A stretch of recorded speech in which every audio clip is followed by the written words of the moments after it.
Hey there, Betsy.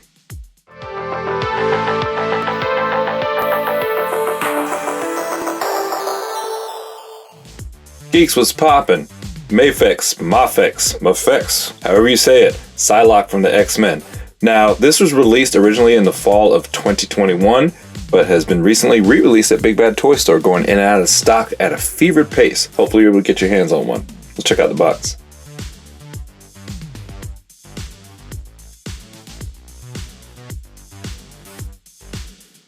Top of the box. Jibber jabber. The pink on the inside is not an insert, it's the actual inside of the box. She comes with instructions. Apparently, she comes with two different belts, one with katana sheaths and the other one without, and you have to take her waist apart to switch them out. Then you can put the handles in there. And she comes with a Nifty Stand.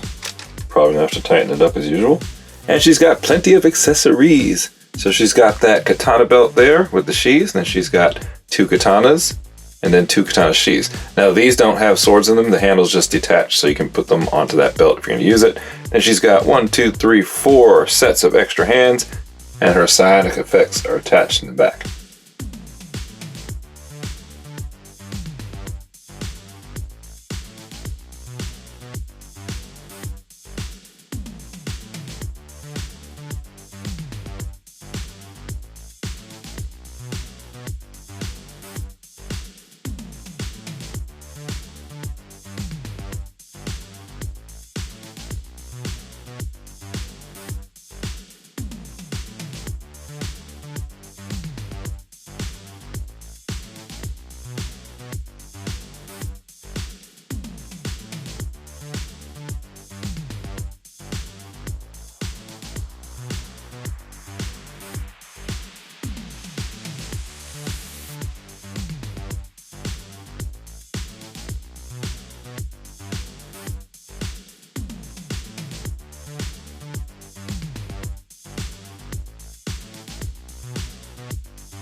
Look at that face. When I took it out of the box, I didn't like it, but it grew on me as I was looking at her and playing with her. It was kind of plain to me and kind of cartoonish, manga-ish, but it works. I'm not really impressed with her hair. I thought it was a wash at first, but it doesn't look like a wash. It looks like they deliberately painted in between the sculpted strands, and it just, I don't know, doesn't look good. It looks kind of cheap. Now the paint they used on her outfit's iridescent. It looks really good, nice and shiny. Her skin tone, though, has that kind of orangey, peaches clay look that a lot of the McFarlane toys do. It's a little bit too dark for my taste. Doesn't look realistic. And going down her legs, we get some sloppy paint spray there, which I don't expect from these high-end figures. MAFEX do a little bit better. Now this is a nitpick, her calves.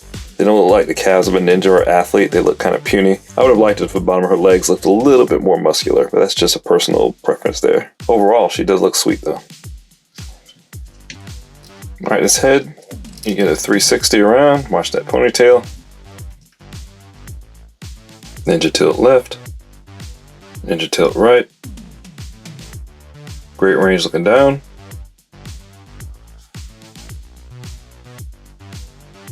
You're not gonna get any real range looking up because of that hair. Just look under the hood. Nice long barbell joint here. It actually curves, has an angle there. That's why you get that steep head range looking down. Now the stem in the neck does actually move, so that helps with range also. Very cool. Be warned, she's not bucking the trend of MAFEX figures being loosey-goosey. She is really loose, all her joints. Arms get up yay high, she has butterfly joints, but they don't really add much to the range. I'll talk about this at the end. Wingspan. Sword of Omens, give me hugs beyond hugs. Once she gets the claws on you, you're not getting out of there. Full 360 at the shoulder. Bicep joint gives you 360 as well, nothing at the forearm. 360 at the wrist. Those wrist hinges swivel around for a full 360. You can get a repulsor blast and a kind of decent kiss to the ring. And these stems, like I said before, they go all the way around. She does have double jointed elbows, but it doesn't really help with the range. You don't get much beyond 90 degrees. She has an upper abdominal rocker. Here's her crunch. She also gives you some of the waist, way more. And there's the woolly way back just with a torso rocker. Then when you add the waist in. Torso rocker lean. Add the waist. Torso rocker rock. Add the waist to it. And no doubt, she can roll all around. All kinds of loosey-goosey. Bend over is not quite 90 degrees. When you get down to the bottom of the range, you start to see inside between her spandex and her butt cheeks. Not cute. Split range is decent. Bend damage commendable. Kick range strong. And torso rocker. Ooh, well, I would say 360, but it pops off. What about the waist? Okay, 360 at the waist. There is no thigh cut. There is no calf cut. You get 360 at the feet. Double jointed knees give you really good range. She's most definitely a ninja prancer. Surprisingly, not quite a ninja dancer. Feet are on rockers, but the range is really shallow. She has articulated toes, but they go only up, not down. Alright, how does she size up? She comes in at 5 3/4 inches. And here she is next to Psylocke from the Nimrod 3-pack. Didn't remember how ugly that head sculpt was. Wow. As you can see, she's a little bit smaller than Marvel Legend. And there she is with Blob and Beast. I think she scales well next to Blob, but next to Beast, she looks a little bit tiny. That just could be my eyes. Tell me what you think. And here she is with the MAFEX 112 Collective Bishop. I want to put her up against another high-end import from another company. And now that I'm doing that, it swayed me a little bit. Alright, so what do I think? Now, this may be blasphemy, so turn it off if you don't want to hear it. But I'm not that impressed with her. She was so popular and hard to get that they had to re-release her. I believed all the hype. I don't watch reviews until I do them, so I'd never watch anybody else's review. You know, she looks good. She's definitely high quality, but she has a lot of shortcomings. The head sculpt, I said I like it better, but I'm still not that sold on it, especially now that I have her next to Bishop. On a high-end figure for this price, you shouldn't have paint issues, and as with just about every MAFEX I've handled, the joints are loosey-goosey. My rotating table has a little bit of a judder to it, but it's not that severe. She fell over probably about 10 or 11 times. And that wasn't because of her balance, it was because her joints are so loosey-goosey that the little vibrations on my table cause her joints to move and her knees to bend. Now, that shouldn't happen when she's standing still on your shelf, but if they're that loose over time, I'm sure they're gonna get looser. So the question is, do I think you should buy this?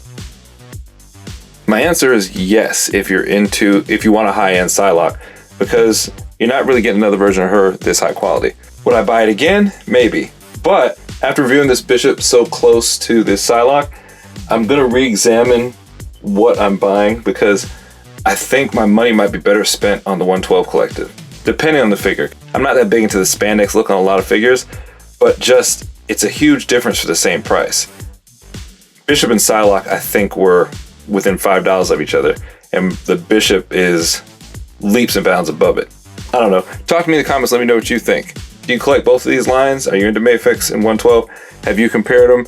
What do you think about buying them both? Which one do you prefer? Let me know, let's talk about it. Do you think Psylocke is worth adding to your collection? Now I know the Marvel Legends release, I believe it was from the Apocalypse wave. She can easily fetch you $90 to $120 online. So you might as well buy this one if you can get your hands on it. But other than that, she may be worth having to some of you. So I'm not here to discourage you, I'm just here to give you my opinion, what I think. And that's how I feel about it. She's good, really good, but I don't know if she's worth the money.